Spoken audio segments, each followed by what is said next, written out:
Antes do saneamento, antes da higiene e antes da ciência entender as doenças, as cidades já eram densas, sujas e cheias de comida armazenada. E onde há comida, há ratos. Eles roíam grãos, contaminavam estoques, destruíam reservas inteiras. Não faziam isso por maldade, mas por sobrevivência. Ainda assim, o efeito era sempre o mesmo. Quando o alimento desaparecia, o caos vinha logo atrás. Fome, revolta, medo. Por isso, alguém precisava enfrentar a origem das pragas.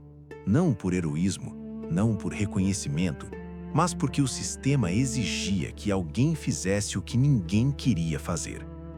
Ratos não eram apenas um incômodo cotidiano, eles eram prejuízo econômico direto.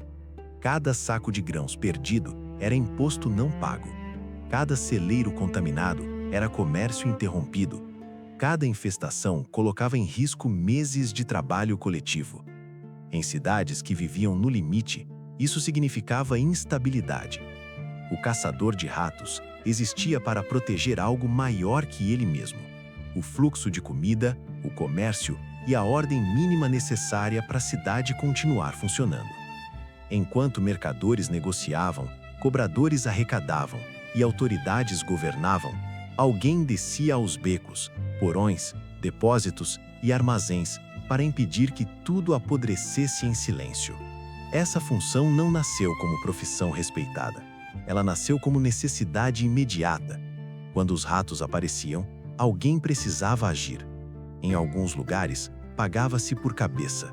Em outros, o pagamento vinha em comida, abrigo ou simples permissão para permanecer na cidade. Comerciantes contratavam por desespero. Governos improvisavam soluções. Muitas vezes, não era escolha, era dívida, era punição alternativa, era fome empurrando alguém para um trabalho que ninguém queria assumir. O trabalho surgia sempre do mesmo lugar, onde o problema era grande demais para ser ignorado e indigno demais para ser valorizado. Quem fazia esse trabalho quase nunca tinha opções reais. Eram os mais pobres, os invisíveis, os já associados à sujeira e ao perigo. Pessoas sem ofício fixo, viúvos, imigrantes, condenados leves. Gente que já vivia na margem e que, por isso mesmo, era empurrada ainda mais para baixo. Mesmo sendo essenciais, não eram vistos como protetores da cidade. Eram vistos como extensão da própria praga. Porque é assim que muitas sociedades funcionam. Elas precisam de alguém para lidar com o que todos fingem não ver, e depois fingem que essa pessoa nunca existiu. Se esse tipo de história te faz enxergar o passado de outro jeito, se inscreva. Aqui, a gente fala de quem sustentou o mundo sem nunca aparecer nos livros.